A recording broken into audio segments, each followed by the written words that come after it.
السلام علیکم ورحمۃ اللہ وبرکاتہ. ناظرین، دنیا کے 10 عظیم ترین دن ٹرانسمیشن میں خوش آمدید کہتا ہوں. میں ہوں آپ کا میزبان محمد عاطف الیاس.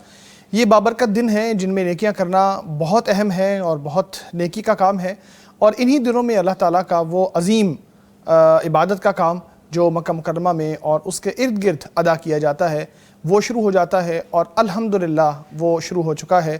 اللہ کے فضل و کرم سے مکہ مکرمہ میں حجاج کرام پہنچ چکے ہیں، اور مکہ مکرمہ کے بعد انہوں نے اپنا سفر حج شروع کر لیا ہے، اور وہ مکہ مکرمہ سے منا کی طرف روانہ ہو چکے ہیں الحمدللہ. بلکہ آج صبح سے فجر کی نماز سے، بلکہ اس سے بھی پہلے یعنی کل رات سے حجاج کرام منا پہنچنا شروع ہو چکے تھے، اور آج تقریباً سبھی حجاج منا کے علاقے میں اپنے اپنے خیموں میں پہنچ چکے ہیں، اور وہ لطف اندوز ہو رہے ہیں اس شعیرے کو ادا کر کے جو ان کی بڑی سعادت ہے. اللہ تعالیٰ سب کو وہ سعادت نصیب فرمائے. ہم وہاں پہ ساتھ ساتھ آپ کو دکھاتے بھی چلیں گے وہاں کے لائیو مناظر، انشاءاللہ اس پروگرام میں شامل بھی کریں گے، اور اپنے جو مہمانان گرامی ہیں ان کے حج کے تجربات بھی اس پروگرام میں شامل کریں گے، اور آپ کے سوالات بھی ہم شامل کریں گے جو آپ ہمیں معزز مہمانوں سے اور مفتیان کرام سے پوچھیں گے، اپنے جو روزمرہ زندگی کے مسائل ہیں یا جو آپ کو شرعی رہنمائی کے حوالے سے جن چیزوں کی ضرورت ہے اس کے لیے آپ ہمیں کال کریں گے انشاءاللہ. کال کے لیے ہمارا نمبر ہے 04211700000 یعنی 04211170000. اس نمبر پر آپ رابطہ کر سکتے ہیں. اسی طرح آپ جیسا کہ روزانہ کرتے ہیں یوٹیوب لائیو کے ذریعے آپ اپنے کمنٹ سیکشن میں سوالات لکھ کے بھیج سکتے ہیں، رہنمائی جو آپ کو چاہیے وہ آپ لکھ سکتے ہیں. اسی طرح جو آپ فیل کرتے ہیں پیغام ٹی وی کے پروگرامز کو دیکھ کے وہ آپ ہمارے ساتھ شیئر کر سکتے ہیں. آپ کی فیڈ بیک ہمارے لیے ایک بڑا اثاثہ ہے اور ہم اس کو بہت امپورٹنس دیتے ہیں.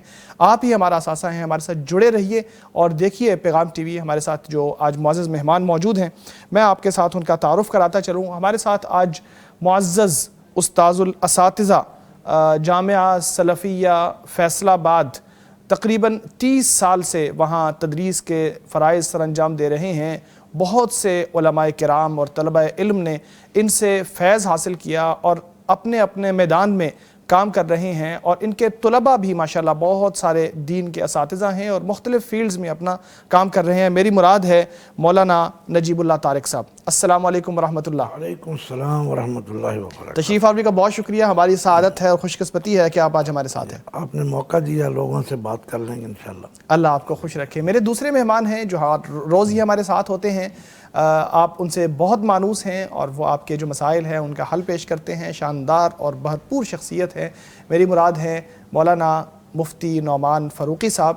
السلام علیکم ورحمۃ اللہ. وعلیکم السلام ورحمۃ اللہ وبرکاتہ. سراج خیریت سے ہیں آپ؟ اللہ کا شکر. طبیعت ٹھیک ہے؟ آپ جی خیر و عافیت سے ہیں؟ الحمدللہ.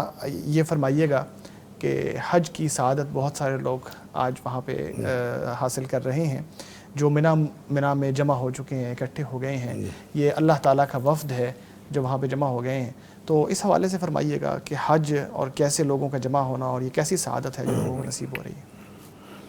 الحمدللہ رب العالمین والصلاة والسلام علی اشرف الانبیاء والمرسلین، اما بعد. دیکھیں جی، حج ہر مسلمان کے دل کی خواہش ہے. ابھی ہمارے عزیزم عثمان صاحب نے جو حج کی دعا کی ہے، جی اچھا، اور پھر جس آدمی نے حج کیا بھی ہو نا، اس کے اندر بھی یہ تڑپ پیدا ہوتی ہے کہ میں حج کے لیے جاؤں. نبی علیہ السلام نے اس کے بارے میں فرمایا کہ تابعوا بین الحج والعمرۃ، جی کہ حج اور عمرے کرتے رہا کرو، ٹھیک ہے. کیونکہ یہ فقر دور کر دیتے ہیں انسان کو. بالکل ٹھیک. اور یہ حج مسلمانوں کی صرف عبادت نہیں ہے، سادہ عبادت نہیں ہے، صحیح بلکہ مسلمانوں کا عالمی اجتماع بھی ہے. صحیح. مسلمانوں کا عالمی اجتماع بھی ہے جس میں جو مسلمانوں کے قائد ہیں، جو مسلمانوں کے رہنما ہیں، وہ اکٹھے ہوتے ہیں اور وہاں پھر مسلمانوں کے لیے رہنما اصول مرتب کیے جاتے ہیں. ٹھیک ہے. اور سب سے اہم ترین بات یہ ہے کہ حج میں جا کر یہ جو تفریق ہے، اونچ نیچ، جی ایک لباس، ایک زبان، ایک جگہ راتیں، ایک جگہ دن، لیکن اس طرح لگتا ہے کہ پوری دنیا کے مسلمان ایک ہیں، صحیح، سب کی زبان ایک ہے، بالکل سب کا لباس ایک ہے. یعنی یہ جو اختلافات ہیں ظاہری طور پہ جو نظر آتے ہیں، کسی نے کوئی کپڑے پہنے ہیں، کوئی کسی رنگ کا، وہ سارے وہاں پہ ختم ہو جاتے ہیں. میں آپ کی بات کو آگے بڑھاتا ہوں. ہمارے ساتھ ایک کالر ہیں. السلام علیکم. السلام علیکم شمائلہ صاحبہ. وعلیکم السلام. بہت شکریہ پیغام ٹی وی کال کرنے کے لیے. فرمائیے کیا پوچھنا چاہیں گی؟ میرا مفتی صاحب سے یہ سوال ہے کہ کیا میاں بیوی کے لیے یہ دعا کرنا جائز ہے کہ ہمیں اکٹھے موت آئے؟ اور دوسرا سوال یہ ہے کہ 2-3 کاموں کے لیے اگر استخارہ کرنا ہو تو ایک ہی وقت میں کیا جا سکتا ہے یا علیحدہ علیحدہ کرنا؟ جی بہت شکریہ پیغام ٹی وی کال کرنے کے لیے. آپ کا سوال آ گیا ہے. ہم مفتیان کرام سے پوچھتے ہیں. مولانا نجیب الطرق صاحب میرا خیال ایک سوال کا آپ شروع کیجئے. بسم اللہ. یہ نعمان فاروقی صاحب جو جی فاروقی صاحب فرمائیے. میاں بیوی ہیں اور کوشش کرتے ہیں یا دعا کرتے ہیں کہ ہمیں موت بھی اکٹھی ہی آئے, اس حوالے سے کیا فرماتے ہیں؟ مختصر جواب دیجیے گا, ہمارے ساتھ جی یہ پیاری اور اچھی محبت کی نشانی ہے کہ وہ اکٹھی زندگی اور اس کا خاتمہ مانگ رہے ہیں, لیکن میرے خیال میں ہونا ایسے چاہیے کہ جب تک یہ زندگی ہمارے لیے بہتر ہے اللہ تعالیٰ تب تک یہ زندگی رکھے اور ہم عزت سے جئیں, محبت سے جئیں, یہ دعا کرنی چاہیے. جی اور یہ مرنے کی دعا کسی بھی صورت میں یعنی اس انداز سے کہ ہم اکٹھے مریں, میرا خیال ہے یہ دعا مناسب نہیں ہے. اور پھر یہ ہے کہ اکٹھے مرنے کی دعا یہ ٹھیک ہے, محبت کی علامت اور جذبات تو ہو سکتے ہیں, لیکن ایسے نہیں کہنا چاہیے. اللہ تعالیٰ ہر ایک کو زندگی دے جو اس سے لکھا ہوا ہے وقت اسے. ایک دفعہ ایسے ہوا, حضرت حبیبہ رضی اللہ تعالیٰ عنہا جو نبی صلی اللہ علیہ وسلم کی اہلیہ تھیں, حضرت ابو سفیان کی صاحبزادی, انہوں نے یہ دعا کی کہ اے اللہ مجھے میرے خاوند یعنی نبی کریم صلی اللہ علیہ وسلم کی طرف سے زیادہ فائدہ عطا فرما, پھر میرے والد کی طرف سے, میرے بھائی کی طرف سے. تو نبی صلی اللہ علیہ وسلم نے فرمایا تم تو ایسا سوال کر رہی ہو جس کا معاملہ طے ہو چکا ہے, یعنی وہ مقرر ہے, طے شدہ ہے, تو اس کے بارے میں تم دعا نہ کرو. تمہیں اس سے بہتر تھا تم یہ کہتی کہ میرے گناہ بخش دے. بالکل ٹھیک. تو ہمیں جب تک یہاں دنیا میں رہنا ہے عزت سے رہنا ہے, پیار محبت سے, ایک دوسرے کے حقوق و فرائض کو جان کر پہچان کر, باقی جب اللہ تعالیٰ نے لکھا ہے تو وہ آ کے رہے گی وفات. بالکل ٹھیک ہے, بالکل ٹھیک ہے. ویسے یہ بھی ہوتا ہے نا, ایک پہلو اس کا یہ بھی ہے کہ جو میاں اور بیوی, ظاہر اولاد بھی ہوتی ہے, تو اگر دونوں اس دنیا سے چلے جائیں تو اولاد کا سہارا نہ بیوی رہے گی نہ میاں, یعنی نہ والد اور نہ والدہ, یہ بھی ہے. تو اس حوالے سے پہلو تو کہیں ہے, اس وجہ سے ہم یہی کہتے ہیں کہ یہ شرعاً محل نظر ہے ایسی دعا کرنا. ہم نے نہیں دیکھا کہ کسی نے اس طرح کی دعا مانگی ہو. ہاں محبت اور اس کے اظہار کے لیے یہ ایک جذباتی سے کلمات ہیں, تو بہرحال اللہ تعالیٰ سے بذات خود بڑے اچھے ہیں. دوسرا سوال ان کا استخارے کے حوالے سے تھا. جی استخارہ جو ہے وہ چونکہ اس میں دعا ہے نا, ان ھذا الامر, جی اگر یہ معاملہ تو وہ ایک معاملے کی بات ہے. بالکل ٹھیک. تو ظاہر ہے ایک معاملہ اگر ان کے حق میں بہتر ہے, ان کو دل مطمئن ہونا ہے, تو وہ دوسری طرف سے مطمئن اگر نہیں ہونا تو یہ کیسے ہوگا. اس وجہ سے ہر ایک معاملے کا علیحدہ علیحدہ استخارہ کریں.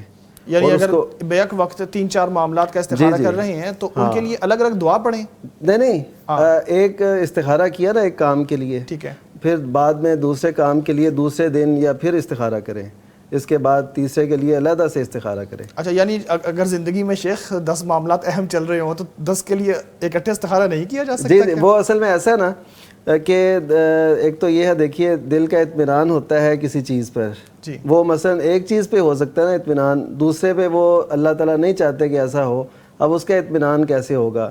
خواب میں ایک چیز مثلا نظر آئی, یہ امکان تو ہے نا خواب آنے کا, اور آتے بھی ہیں لوگوں کو, یہ تو ہم نہیں کہتے کہ کلی طور پہ آ ہی نہیں سکتا, آ بھی سکتا ہے. تو اب اس خواب سے 10 کاموں میں سے کس کا نتیجہ ہے اس کو سمجھے گی یا سمجھے گا جس سے استخارہ کیا ہوگا.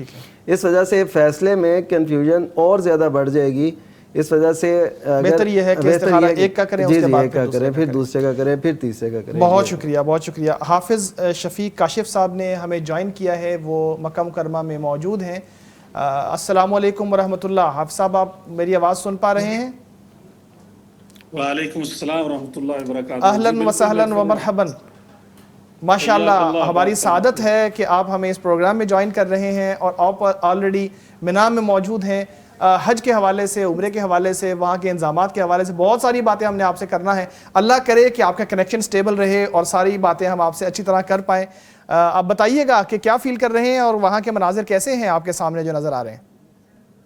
جی بالکل، میں اس وقت مینا کے خیموں میں ہوں اور اللہ کا شکر ہے کہ آج تمام حجاج اکرام جو ہیں وہ ظہر سے پہلے یہاں مینا پہنچ گئے تھے، اور یہ دنیا کی سب سے بڑی جو خیمہ بستی ہے یہ آباد ہے، اور یہاں پہ ظہر کی نمازیں ادا کی ہیں سب نے، اور عصر کی نمازیں ادا کی ہیں، اور یہاں ذکر اذکار میں مشغول ہے تمام حجاج اکرام. اور مینا کا موسم جو ہے وہ بڑا اچھا ہے آج، جس طرح ماشاءاللہ کہ سن رہے تھے ماشاءاللہ.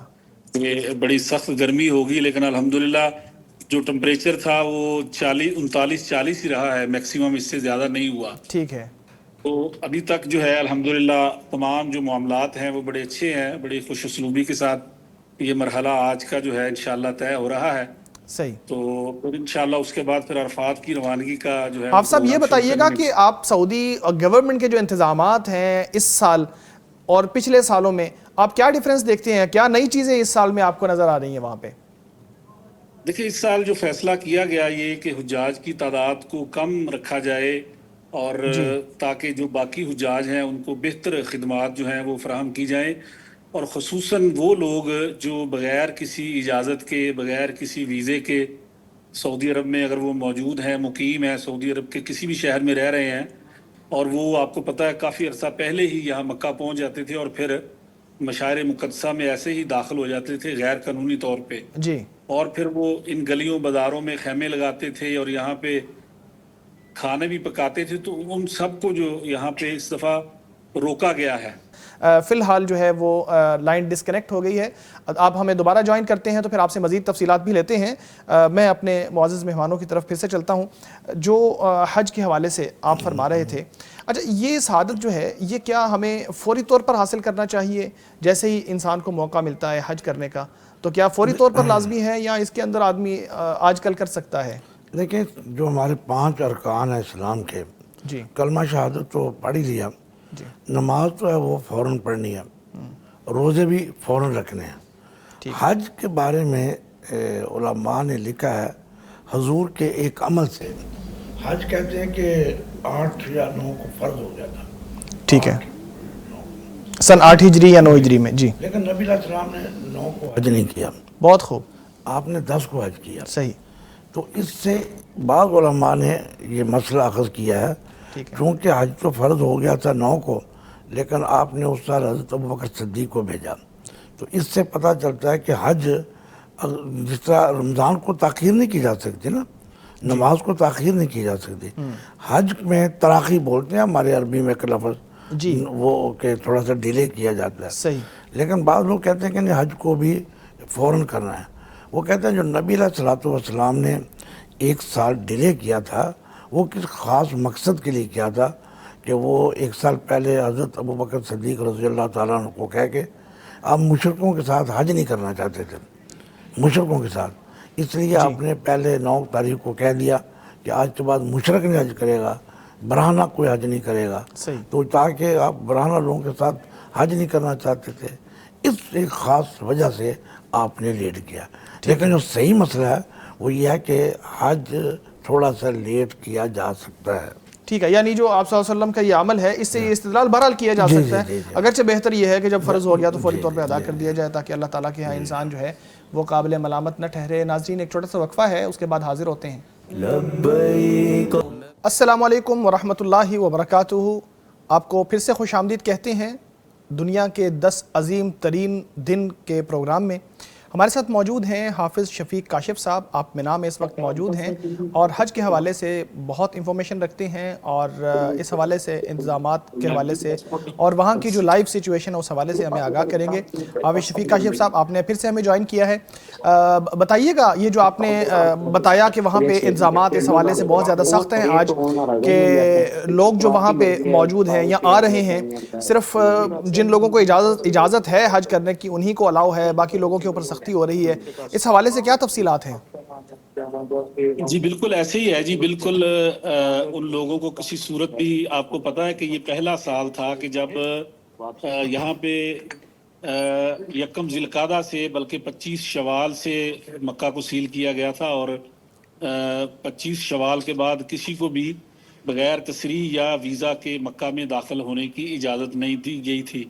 اور پھر اس کے بعد ایک گرینڈ آپریشن ہوا جس میں مکہ سے ہر وہ زائر ہے یا یہاں کا مقامی شہری ہے جس کے پاس مکہ کا اقامہ نہیں ہے، اس کو یہاں مکہ میں رہنے کی یا داخل ہونے کی اجازت نہیں تھی. صحیح. اس کا فائدہ یہ ہوا ہے کہ اب جب یہاں حجاج مکہ مکرمہ میں پہنچے ہیں جی تو آپ یقین کریں کہ ہم 25-30 سال سے یہ حج کے نظام سے وابستہ ہیں. ماشاءاللہ. ہم نے کبھی بھی اس طرح نہیں دیکھا. حرم کے اندر بڑی آسانی کے ساتھ جو ہے وہ لوگوں نے طواف قدوم کیا، عمرہ کیا، اچھا. اور پھر اس کے بعد وہ اپنے جو ان کے گھر ہیں، عمارتیں، بلڈنگیں تھیں، وہاں پہ لوٹ گئے. اور اسی طرح صحیح کے اندر بھی بڑا پرسکون ماحول تھا، کیونکہ یہ سب وہی لوگ تھے جو ایک جائز اور قانونی طریقے سے یہاں پہنچے ہوئے تھے. ٹھیک ہے. اب ہم دیکھ رہے ہیں کہ مینا کے اندر بھی بڑا اچھا ماحول ہے، کوئی راستوں میں لوگوں کو بیٹھنے کی اجازت نہیں دی گئی. اور پچھلے ٹھیک. 3 دن سے جو تھا سیکیورٹی فورسز نے یہاں پہ انتظام سنبھالا ہوا تھا پورے مینا کا، جمرات کا، اور پورے اس علاقے کو سیل کیا گیا تھا. اچھا. جگہ جگہ مثلا ایک جگہ نہیں ہے بلکہ 3 4 جگہ سے چیک ہونے کے بعد آپ جو ہیں وہ مینا میں داخل ہو سکتے ہیں. اور اس دوران بھی چیکنگ جو ہے وہ ہوتی رہتی ہے، اور کوئی اس میں مشکلات بھی نہیں ہے، چونکہ نسخ کارڈ جو ہے وہ متعارف کروایا گیا تھا. اور ہر میں چاہوں گا یہ والی چیز بڑی ضروری ہے. یہ نسخ کارڈ جو ہے اس کی تفصیلات بتائیے گا، یہ کیا کارڈ ہے اور اس کا کیا فنکشن ہے؟ دیکھیں اس کا فنکشن یہ ہے، سب سے پہلی بات تو یہ ہے کہ حجاج نہ تو پاسپورٹ اپنے پاس ہر وقت رکھ سکتے ہیں، جی. اور نہ ہی وہ اپنا ویزا ہر وقت اپنے پاس رکھ سکتے ہیں، اور نہ ہی وہ کوئی اس طرح کا ڈاکومنٹ رکھ سکتے تھے جو پوری دنیا کے لیے ایک ہی ڈاکومنٹ ہو. دیکھیں اگر 200 ملکوں سے یا 196 ملکوں سے لوگ آئے ہوئے ہیں جی. تو ان سب کے پاس احرام کے بعد دوسری جو چیز ہے جو ایک ہی ہے سب کے پاس، وہ ہے نسخ کارڈ. ٹھیک. اب نسخ کارڈ جو ہے اس کی مدد سے وہ چند سینکڑوں کے اندر اس کا پورا ڈیٹا جو ہے وہ سعودی حکومت جو ہے وہ لے سکتی ہے. اور خود حجاج کو اس کا اتنا فائدہ ہے کہ نسخ کارڈ کی مدد سے آپ صاحب اس کے اوپر ڈیٹا لکھا ہوتا ہے یا یہ الیکٹرانک طریقے سے موبائل سے اس کا ڈیٹا نکالا جاتا ہے؟ نہیں، اس کا موبائل کا جیسے ہی QR کوڈ ہے جی، اس کے اوپر جتنی بھی یہاں سیکیورٹی لگی ہوئی ہے یا وہ 11 ادارے یا وزارتیں جو حج میں خدمات فراہم کر رہی ہیں، ان سب کے پاس موبائل کے اندر ہی یہ سہولت موجود ہے کہ وہ کسی بھی نسخ کارڈ کو سکین کرتے ہیں تو حاجی کا جو ڈیٹا ہے پورا وہ ان کے پاس آ جاتا ہے. پھر اسی طرح جو حاجی کی لوکیشن ہے اور مینا، عرفات، مزدلفہ یا مسجد نبوی کے آس پاس یا مکہ مکرمہ میں گرد و نواح میں جہاں بھی جو بھی اس کے ساتھ جو ڈیل ہوئی ہے، جو اس کے ساتھ معاہدے ہوئے ہیں، وہ پرائیویٹ حج اسکیم ہو، وہ گورنمنٹ اسکیم ہو یا کسی بھی قسم کا سسٹم ہو، وہ نسخ کارڈ کی مدد سے وہ اس تک پہنچ جاتے ہیں. اور حاجی جو ہے وہ بھی اپنی اس لوکیشن پہ پہنچ جاتا ہے، اس کے اندر ہر چیز جو ہے وہ موجود ہے. صحیح، بہت خوب. اچھا یہ بتائیے گا کہ جو پاکستانی حجاج ہیں، میں ایک اور آپ سے ریکویسٹ کروں گا، اگر آپ کو پرائیویسی کا کوئی ایسا ایشو نہ ہو تو میں چاہوں گا کہ وہاں خیموں کے جو انتظامات ہیں وہ بھی کیمرے کے ذریعے آپ ہمیں دکھا دیجیے گا. لیکن یہ بتائیے کہ جو پاکستانی حجاج ہیں ان کے لیے کیسے انتظامات ہیں اور وہ کیسی فیسلٹیز پرووائڈ کی جا رہی ہیں؟ دیکھیں یہاں ہم اس وقت، میں جب آپ سے بات کر رہا ہوں تو اس وقت میں ایک خیمے کے اندر موجود ہوں اور میرے ساتھ حجاج اکرام جو ہے وہ اس وقت موجود ہیں، آرام کر رہے ہیں. یہ خیموں کے اندر کا ماحول جو ہے وہ آپ اس وقت دیکھ سکتے ہیں. ٹھیک. یہ جہاں تک اپنا گورنمنٹ حج اسکیم کے حجاج کا تعلق ہے، اس حوالے سے بھی ایک خاص ایک آپ کو پتہ ہے کہ اس دفعہ ایک ہی کمپنی جو ہے ان کو گراؤنڈ سروسز دے رہی ہے، راجی کمپنی. تو وہاں پہ بھی ابھی تک جو اطلاعات ہیں، یہاں مینا کی شکایات نہیں ہے. رات کو کچھ ٹرانسپورٹیشن کی شکایات تھی، وہ بھی اس لیے کم ہوئی کہ اب فیصلہ کر لیا گیا تھا کہ حجاج کو مینا جو شفٹ کرنا ہے وہ اس کو ہر صورت 7 ذی الحج کو عشاء کے بعد جو ہے ان کی روانگی جو ہے وہ شروع ہو جائے گی. اور پھر ایسا ہی ہوا کہ کل رات کو عشاء کے بعد گورنمنٹ اسکیم کے حجاج بھی جو ہیں وہ اپنے اپنی بلڈنگوں سے جو ہے وہاں ان کو تیار کر کے یہاں لایا گیا. اور یہ آپریشن جو ہے بڑے احسن طریقے کے ساتھ ظہر تک جو ہے وہ مکمل ہو چکا ہے. اور گورنمنٹ اسکیم کے حجاج ہوں یا پرائیویٹ اسکیم کے ہوں یا پوری دنیا سے آنے والے جو حجاج ہیں ان کو اس دفعہ ٹرانسپورٹیشن کے ذریعے ہی یہاں مینا میں منتقل کیا گیا ہے۔ بہت خوب۔ اچھا یہ بتائیے گا کہ یہ جو نیو ٹرین بنی ہے جو مینا مزدلفہ عرفات کو کنیکٹ کرتی ہے، اس کی کیا فنکشنالٹی ہے اور یہ کن کن لوگوں کو یہ سروس پرووائڈ کی جاتی ہے؟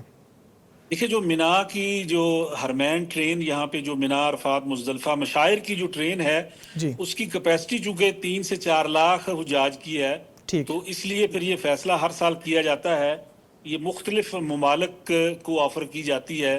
ایک دفعہ پاکستان کے پاس بھی تھی یہ ٹرین، شاید اب بھی کچھ حجاج جو ہیں وہ گورنمنٹ اسکیم کے جو ہیں ان کو آفر کی گئی اور وہ ٹرین کے ذریعے یہ سفر کریں گے۔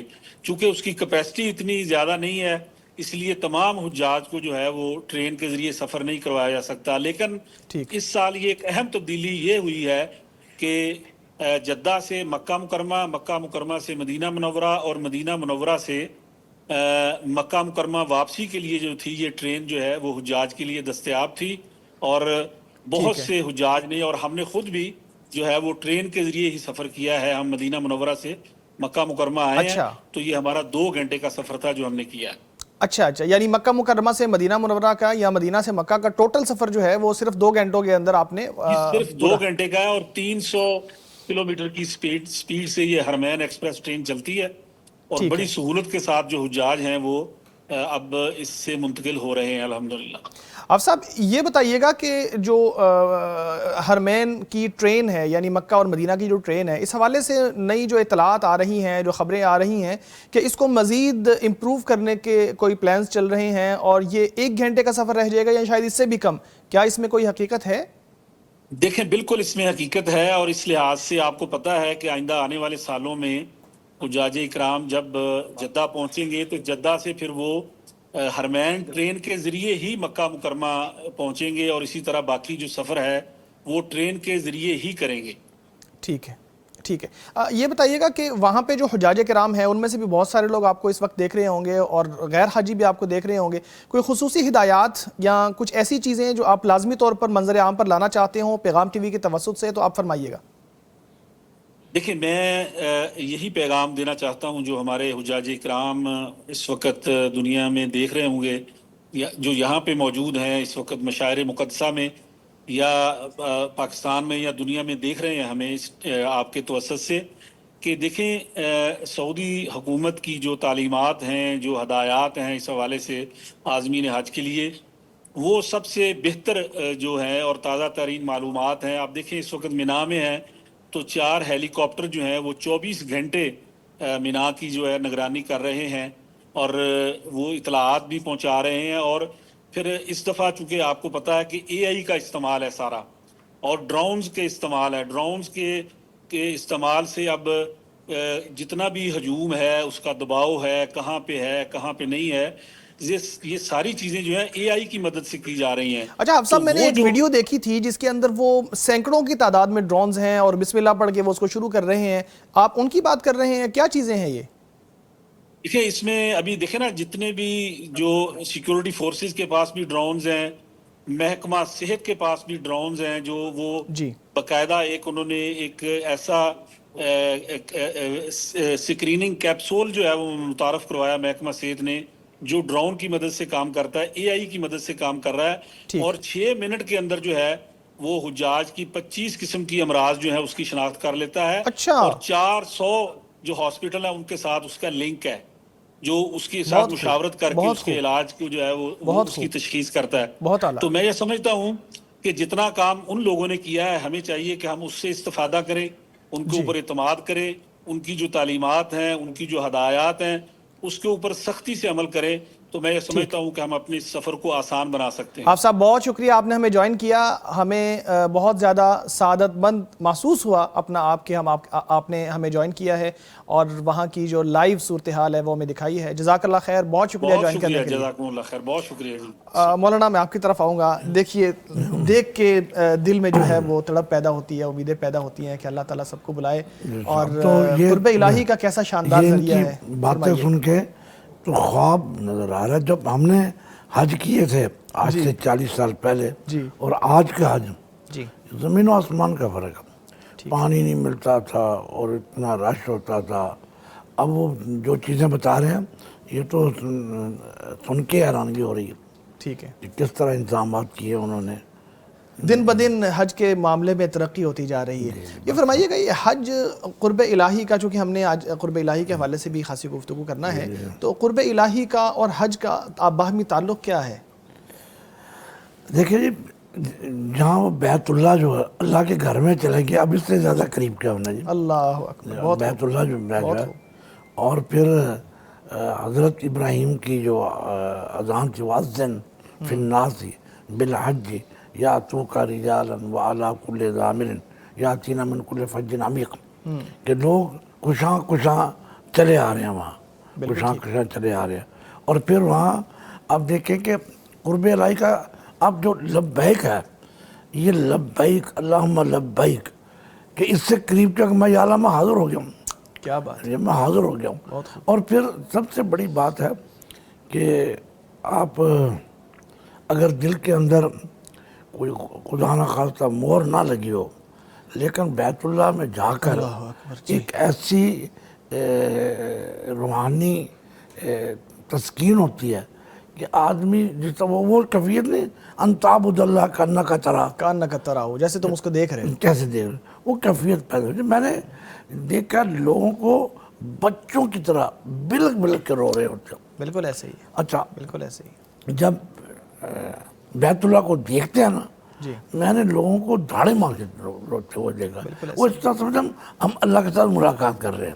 ایسے ہی. پھر وہ حجر اسود، جنت کا پتھر، یعنی کہ ایک ایک چیز فی آیات بینات، کبھی وہ حضرت ابراہیم کا پیر کا نشان، پھر وہ حجر اسود، پھر صفا مروہ، پھر زمزم، کیا کیا چیزیں ہیں. یعنی کہ وہاں تو اس طرح لگتا ہے کہ میں پتہ نہیں اسماء و صفات کے لوگ کچھ مسئلہ نہ بنا دیں. نہیں فرمائیے گا آپ. کہ انسان گویا اللہ کے ساتھ گھوم رہا ہے. میت کہتے ہیں نا، جی جی جی، میت کا مسئلہ، اللہ کا ساتھ نصیب ہوتا ہے آدمی کو وہاں پہ. بہت خوب، بہت خوب. اچھا، آپ نے جو 40 سال پہلے حج کا ذکر کیا، میں چاہوں گا تھوڑا سا گلنس آپ دکھائیں کہ کیسا تھا وہ حج، کو یادیں آپ کی ہوں جو نہ بھولی ہوں ابھی تک آپ کو یاد ہو. صرف اگر ایک چیز بتا دوں کہ ہمیں پانی استعمال کرنے کے لیے 2 کلومیٹر سے پانی لے کے آتے ہیں. ابھی آپ جب کر رہے ہیں نا 2 گھنٹے کا سفر، میں نے 24 گھنٹے میں کیا تھا.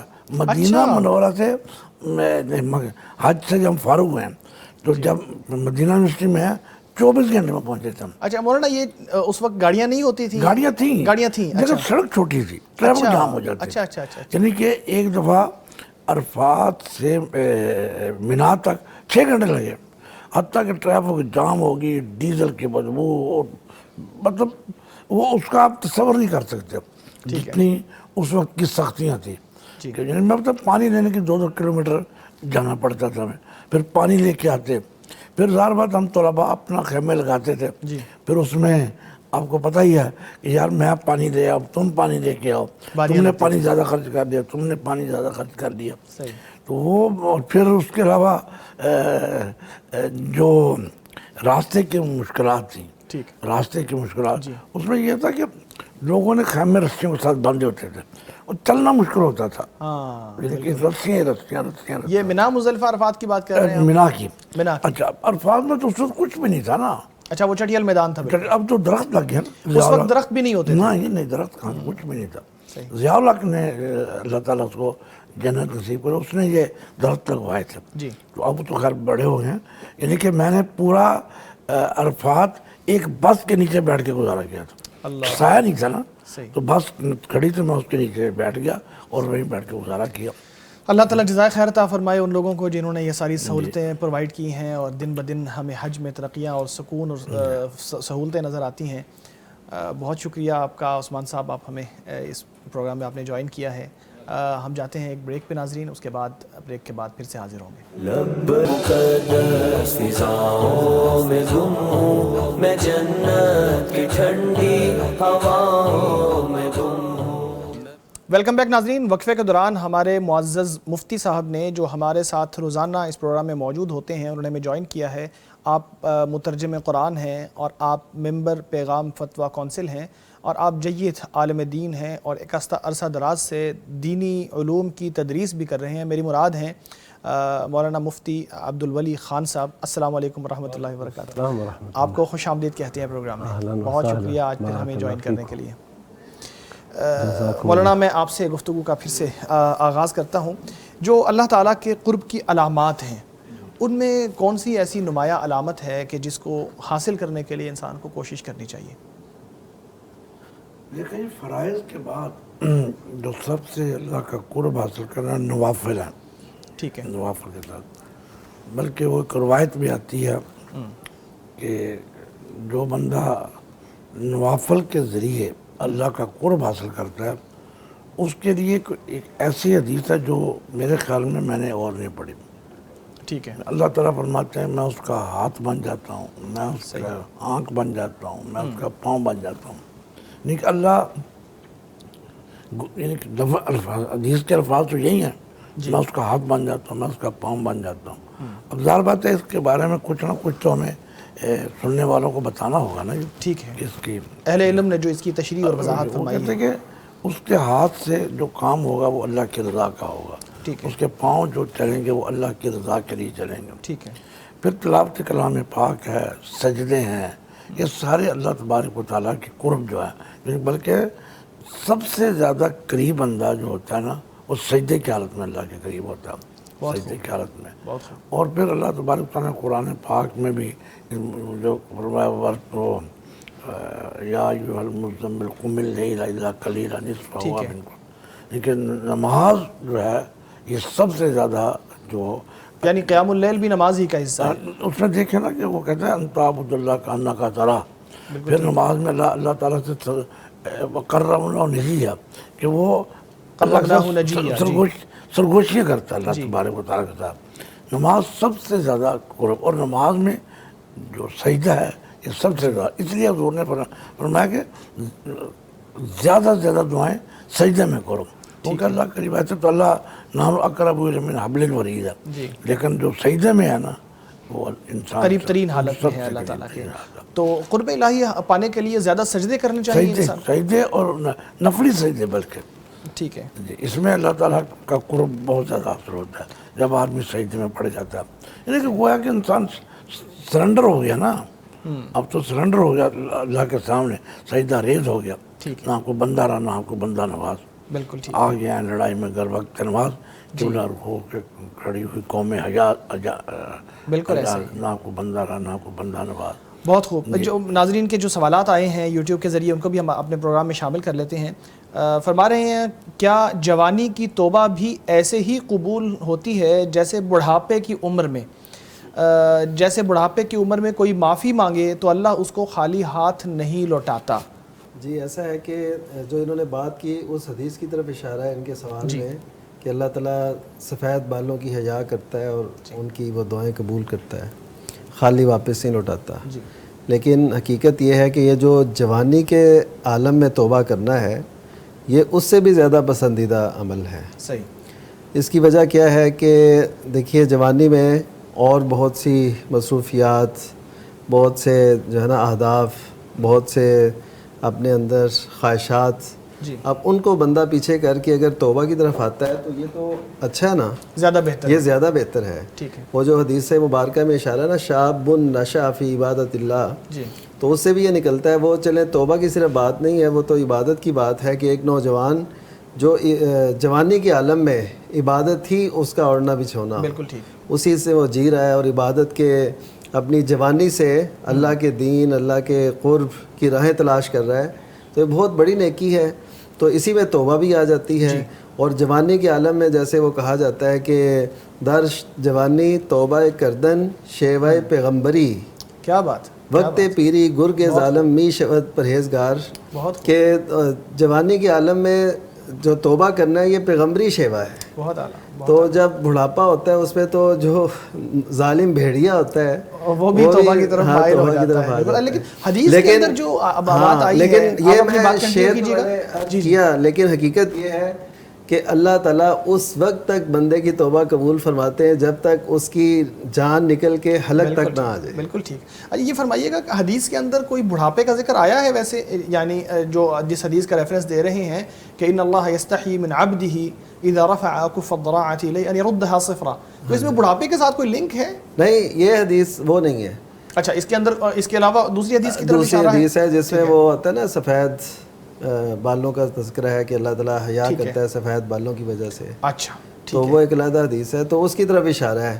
تو میں تو یہ کہوں گا کہ ہم میں سے بوڑھے ہوں جوان ہوں، ہر ایک کو توبہ کی طرف آنا چاہیے. صحیح. اور بعض اوقات ایسے ہوتا ہے کہ ضعیف العمری میں جب عمر رسیدہ ہو جاتا ہے بندہ، تو اس بارے میں بھی ایک حدیث آتی ہے کہ نبی صلی اللہ علیہ وسلم نے فرمایا کہ اللہ تعالیٰ کسی کو شہد جو ہے نا دیتا ہے. جی. اصلہ اللہ، یہ حدیث کے الفاظ ہیں. صحیح صحیح. تو نبی صلی اللہ علیہ وسلم سے پوچھا وہ کیسے؟ تو اللہ تعالیٰ نے فرمایا کہ اللہ تعالیٰ آخر میں اس سے ایسا کام لے لیتا ہے جس کو وہ پسند کرتا ہے یا لوگ اس کو پسند کرتے ہیں، دونوں اس کے مفہوم کے. بہت اچھا. تو اس کا مطلب یہ ہے کہ جوانی میں موقع ملے یہ تو بہت اعلیٰ بات ہے، لیکن بڑھاپے میں بھی اس کو ضرور کرنا ہے، کیونکہ اب اس کے بعد تو زندگی کا خاتمہ ہے. بالکل ٹھیک ہے. اور اس حدیث کو بھی سامنے رکھیے جس میں یہ فرمایا کہ جب 60 سال کا بندہ ہو جاتا ہے تو اللہ تعالیٰ اس کے عذر جو ہے نا وہ ختم کر دیتا ہے. مہلت پوری ہو گئی ہوتی ہے اس کی، اللہ تعالیٰ نے جو اس کے اوپر اس وجہ سے اس عمر کو جو کراس کر رہے ہیں ان کو تو بلولا، اور جو عالم شباب میں ہے، جوانی میں ہے، وہ اگر اس طرف آتے ہیں تو یہ بہت ہی شاندار بات ہے. اور اللہ تعالیٰ کسی کی بھی توبہ کو بڑی ایسے کریں ویلکم کرتے ہیں. ماشاءاللہ ماشاءاللہ. اگلا سوال ہے جی، بھائی جب میں نماز پڑھ کر دعا مانگتی ہوں، میرے سامنے ایک کرسی ہوتی ہے جس جگہ میں نماز پڑھتی ہوں، تو اللہ پاک کو ایسے دعا کر کے مانگتی ہوں جیسے اللہ پاک سامنے بیٹھے ہوں، میں نیچے بیٹھ کر مانگ رہی ہوں، کیا یہ ٹھیک ہے؟ مفتی عبدالولی صاحب اس حوالے سے فرما دیجیے. ہاں جی. الحمدللہ والصلاة والسلام علی رسول اللہ، اما بعد. حدیث میں ہے کہ جبریل امین آئے اللہ کے نبی صلی اللہ علیہ وسلم کے پاس انسانی شکل میں اور چند باتیں پوچھی. ان باتوں میں سے ایک بات یہ تھی کہ وہ اخبرنی عن الاحسان، احسان کے بارے میں آپ بتائیے کہ یہ احسان کیا چیز ہے. آپ صلی اللہ علیہ وسلم نے فرمایا احسان یہ ہے کہ ان تعبد اللہ کأنک تراہ. یہ احسان یہ ہے کہ تم اللہ کی عبادت ایسے کرو اس انداز سے گویا کہ تم اللہ کو دیکھ رہے ہو. ٹھیک ہے. بالکل آمنے سامنے اس طرح یہ کیفیت ہے. اور اگر یہ بھی نہیں فَإِن لَمْ تَكُنْ تَرَاهُ فَإِنَّهُ يَرَاكَ، اگر تم اسے نہیں دیکھ پاتے، نہیں دیکھ سکتے، تو وہ تو تمہیں دیکھ رہا ہے. یہ دو حالتیں ہیں، یعنی یا تو بندہ عبادت کرے ایسی توجہ کے ساتھ کہ وہ لگے کہ میں اللہ کو دیکھ رہا ہوں، یا پھر اللہ مجھے دیکھ رہا ہے، یہ حالت حاضر ہو بندے کے اوپر. تو یہ تو ایک اعلیٰ حالت ہے، بہت زبردست حالت ہے، احسان کا بڑا اونچا درجہ ہے. یہ جو ہماری بہن نے جو پوچھا ہے کہ میں نماز پڑھتی ہوں اور سامنے کرسی ہے اور یہ تصور کرتی ہوں کہ اللہ بیٹھا ہے اس کرسی پر، تو یہ جو ہے نا یہ بات محل نظر ہے، یہ درست نہیں ہے. یعنی اللہ تعالیٰ کو ایک جسم کی شکل میں کر دینا، یعنی ویسے تصور کرنا تو بہت اچھا ہے، لیکن اس طرح جو بالکل بالکل یعنی یہی کہ اللہ تعالیٰ بالکل میرے سامنے ہے اور اللہ تعالیٰ کو میں دیکھ رہی ہوں، یہ ٹھیک ہے. لیکن یہ کہ وہ میرے سامنے کرسی پر بیٹھے ہیں اور میں دعا مانگ رہی ہوں، اس سے مانگ رہی ہوں، یہ تھوڑا سا اس کو درست کر لے. باقی زبردست، یعنی اس کے اندر جو تشبیہ آ جاتی ہے مخلوق کے ساتھ، اس معاملہ وہاں جا کے خراب ہوتا ہے. ورنہ جو تشبیہ ختم کر دیں. ذرا سوال دوبارہ پڑھیں، ان کا کیا تھا سوال؟ جی یہی فرما رہی ہیں کہ میں جب کرسی میرے سامنے بیٹھی ہوتی ہے نماز پڑھتے وقت، اور پھر نماز کے بعد میں جب دعا کرتی ہوں تو نیچے بیٹھ کے دعا کرتی ہوں گویا کہ اللہ تعالیٰ میرے سامنے بیٹھے ہوئے. پہلے کرسی پہ پڑھتی ہیں؟ جب نماز پڑھتی ہیں کرسی پہ پڑھتی ہیں؟ نہیں، میرے سامنے کرسی پڑی ہوتی ہے، نماز نیچے ہی پڑھتی ہیں. اچھا اچھا اچھا اچھا. تو جیسے وہ کہہ لیجئے کہ سترے کے طور پر کرسی اگر موجود ہے تو وہ اس کو ایسا تصور ذہن میں آ جاتا ہے کہ گویا اللہ تعالیٰ ہے، اور پھر وہ اتنی انکساری اور عاجزی کے ساتھ اللہ سے دعا کرنا کہ گویا.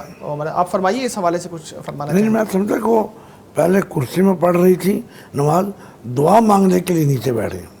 نہیں، سوال سے ایسا ظاہر نہیں ہو رہا، مگر بہرحال اگر ایسا ہو تو فرما دیجیے. وہ سمجھتے کہ کرسی کے اوپر شاید تکبر ذہن میں آ جاتا ہے، تو کہتے ہیں میں نیچے بیٹھ کے دعا مانگوں گا اللہ تعالیٰ سے. میں یہ سمجھا تھا. صحیح صحیح صحیح. تو ایسا کرنا تو پھر مناسب ہے کہ اگر انسان کرسی پہ بیٹھ کے دعا مانگتا ہے تو بھی ٹھیک ہے, اگر اس کے لیے نیچے بیٹھ جائے تو یہ زیادہ اولا اور بہتر ہے کہ زیادہ انکساری اور عاجزی آ جاتی ہے. جو بھی عاجزی کی صورت ہے, عاجزی کی شکل ہے, بندہ وہ اختیار کرے.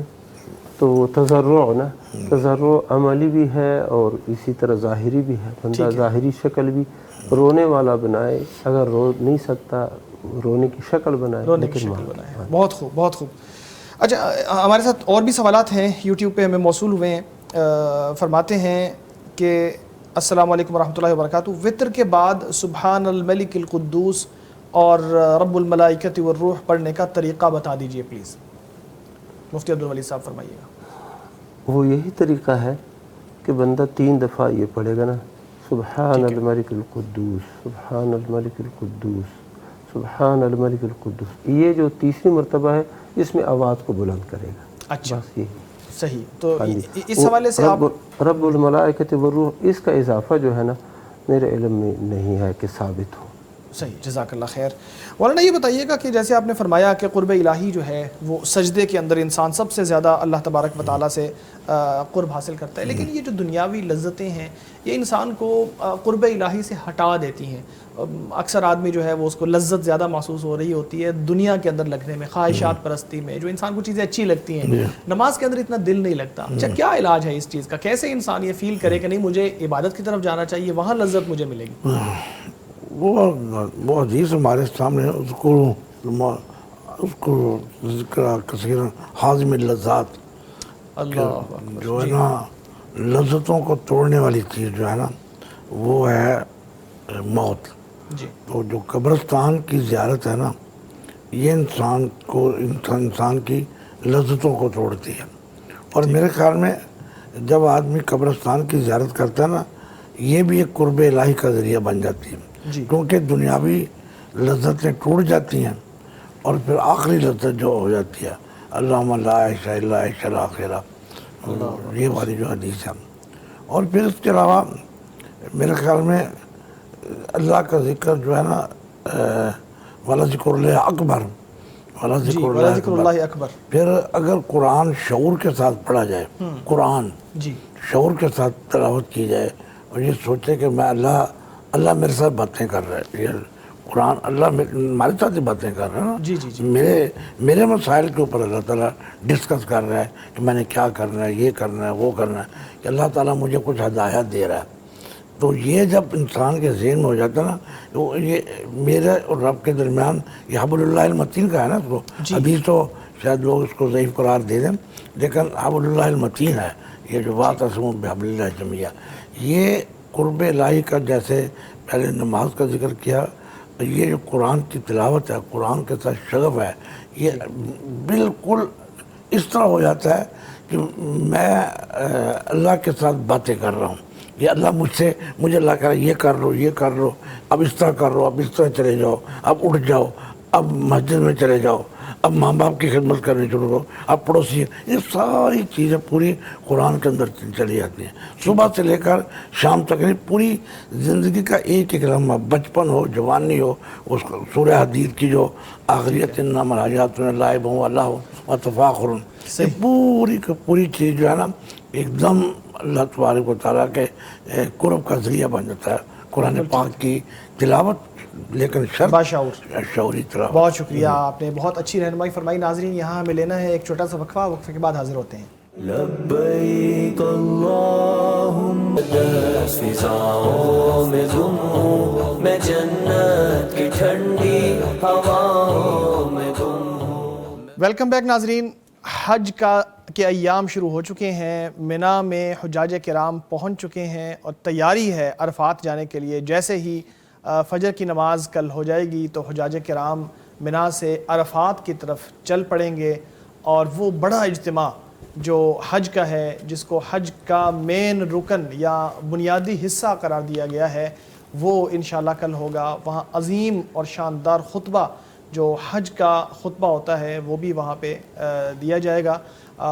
اس بار فضیلت الشیخ صالح بن حمید حفظہ اللہ خطبہ ارشاد فرمائیں گے, اور پیغام ٹی وی لائیو اردو ترجمے کے ساتھ آپ کو وہ ترجمہ یا وہ خطبہ سنائے گا. آپ ہمیں کل بھی جوائن کر سکتے ہیں, اور آج بھی حج کے حوالے سے نشریات اور آخری جو ایام ہیں پہلے ذوالحجہ کے, ان کے حوالے سے بھی آج آپ ہمارے ساتھ رہیے. میں مفتی عبدالبری صاحب آپ کی طرف آنا چاہوں گا. مولانا نجیب اللہ صاحب نے اپنے حج کے حوالے سے جو 40 سال پہلے انہوں نے کیا تھا, اس کی تھوڑی سی ہمیں گلنس دیا تھا کہ کیسا تھا حج, اور اس کے اندر کیسی کیسی چیزیں ان کو فیس کرنا پڑی تھیں. تو میں چاہوں گا کہ آپ کو بھی اللہ تعالیٰ نے حج کا موقع نصیب فرمایا ہے, تو آپ بھی حج کے حوالے سے فرمائیے کہ آپ نے حج کیسے کیا, اور اس میں کوئی ایسی یادگار چیز ہو جو آپ نے اب تک یاد رکھی ہو, غیر معمولی چیز ہو, وہ بھی بیان کیجیے گا پلیز. حج اللہ سبحانہ و تعالیٰ کی عبادات میں سے ایک اہم عبادت ہے. بے شک. اور یہ جب بندہ اللہ سے مانگتا ہے تو اللہ دیتا بھی ہے. صورتحال یہ تھی کہ کوئی وسائل ایسے واضح تو نہیں تھے, جی, لیکن میں نے کہا اپنے اللہ تعالیٰ سے کہ اے اللہ زندگی کا تو کوئی پتہ نہیں, جی, اور آئندہ جو حج ہے مزید مشکل سے مشکل ہونے لگا ہے, یعنی مالی اعتبار سے, تو اے اللہ مجھے اسی سال ہی بھیج دے. اور یہ دعائیں شروع کی. میں دعا جو کرتا تھا اور اب بھی ایسے ہی کرتا ہوں کہ پہلے الحمدللہ رب العالمین, پھر درود شریف پڑھتا ہوں, اور اس کے بعد پھر جو مقصد ہے جو اس کے لیے دعا مانگتا ہوں. تو ایسے میں نے شروع کر دیا. ایک ہفتہ 2 ہفتے کے اندر وہ سارے معاملات اللہ سبحانہ و تعالیٰ نے حل کر دیے, ویزا بھی لگ گیا, اور پھر ہم حج پہ چلے گئے. بہت خوب. یعنی جو صدق دل سے جو بندہ اللہ تعالیٰ سے کوئی چیز مانگتا ہے, اللہ تعالیٰ اس کو ضرور عطا فرماتا ہے. دیکھیں یہ جیتی جاگتی مثال ہے ہمارے سامنے. ہمارے ایک استاد صاحب تھے, وہ کہتے تھے کہ میں نے اللہ تعالیٰ سے جو مانگنا ہے نا, یہ سیکھا ہے عرب بدوؤں سے. وہ جب پہلے زمانے میں لوگ حج کے لیے جاتے تھے نا, تو اب بھی ایسا ہی ہے, وہاں پر یہ سوالی آ جاتے ہیں, پیسے مانگتے ہیں. تو اس زمانے میں پھر اتنی روک ٹوک نہیں تھی قدیم زمانے میں. اب تو ہے, کوئی منع بھی کرتے ہیں, پولیس گرفتار بھی کر لیتے ہیں. تو وہ پیچھے پڑ جاتے تھے کہ بس دے دو, کچھ دینا ہی دینا ہے. تو وہ کہتے بندہ مجبور ہو جاتا تھا. وہاں پر تو لڑائی بھی نہیں کر سکتا, کوئی بری بات بھی بندہ نہیں کہہ سکتا. فلا رفث ولا فسوق ولا جدال فی الحج. تو وہ کچھ نہ کچھ ان کو ہم کہتے ہیں دے دیتے تھے. ہماری تو مجبوری ہے, انسان ہے, اللہ تو مجبور نہیں ہے, لیکن ہم نے اللہ سے مانگنا ہے اس انداز سے کہ پیچھے پڑنا ہے, یا اللہ میرا یہ کام کر دے, میرا یہ کام کر دے, اور وہ جو اسباب ہیں قبولیت کے وہ بھی اختیار کرے. تو ایسے ہی اللہ تعالیٰ نے فضل کر دیا, اور پھر ہم حج پہ چلے گئے.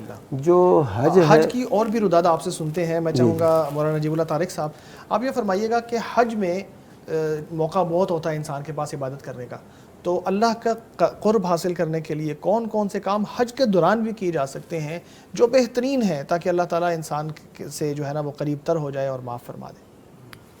یہ پہلے بھی اسی موضوع میں جی آپ سے گفتگو ہو رہی تھی. جی, میں نے گزارش کی تھی کہ یہ پورا حج کا پروسیجر ہے نا, یہ وفد اللہ ہے, وفد اللہ بلکہ ضیوف الرحمان کہتے ہیں, رحمان کے مہمان ہیں یہ. تو یہ پورا حج جب ہم احرام باندھ جیسے ہی شروع کرتے ہیں, جب احرام پہن کے لبیک, ٹھیک ہے, کہ میں حاضر ہو جاؤں, یہ قرب ہو گیا نا جی, کہ میں آپ کے پاس, اب میں اب حاضر ہوں, لبیک لا شریک لک, پورا یہ جو حج کی دعا ہے, حج کا ترانہ ہے, تلبیہ جو ہے. پھر جب ہم بیت اللہ میں داخل ہوتے ہیں, اب اللہ تبارک و تعالیٰ سامنے تو نہیں کسی کے آتے ہیں نا جی, اس کی نشانیاں ہیں نا جی, بیت اللہ جو ہے, اور پھر اللہ کا گھر بیت اللہ, جی, میرا گھر بناؤ, ٹھیک ہے, حضرت ابراہیم کا میرا گھر طاہر بیتی ہے. اب میں اپنے گھر سے آ گیا ہوں, اب اللہ کے گھر میں پہنچ گیا ہوں, تو یہ قربت تو بڑھتی جا رہی ہے نا. اچھا, پھر اس کے بعد جب ہم اس کے جو مناسک شروع ہو جاتے ہیں, کبھی ایک پتھر کو چوم رہے ہیں, ایک پتھر کو پتھر مار رہے ہیں, اللہ, ایک پتھر کو چوم رہے ہیں, ایک پتھر کو جو ہے, پھر دوڑنا شروع کر دیتے ہیں. اللہ کہتا ہے دوڑو, اللہ کہتا ہے اس پتھر کو پتھر مارو, اب یہاں نماز نہیں پڑھنی, یہاں نماز پڑھو. یعنی کہ ایسا اللہ تبارک و تعالیٰ کا تعلق بنتا ہے کہ اپنی مرضی سے کچھ کرنا ہی نہیں ہے. نماز اول وقت پڑھنی ہے, اللہ کہتا ہے نہیں اول وقت نہیں پڑھنی, اب یہاں سے نہیں کرو, اب وہاں جا کے پڑھنی ہے.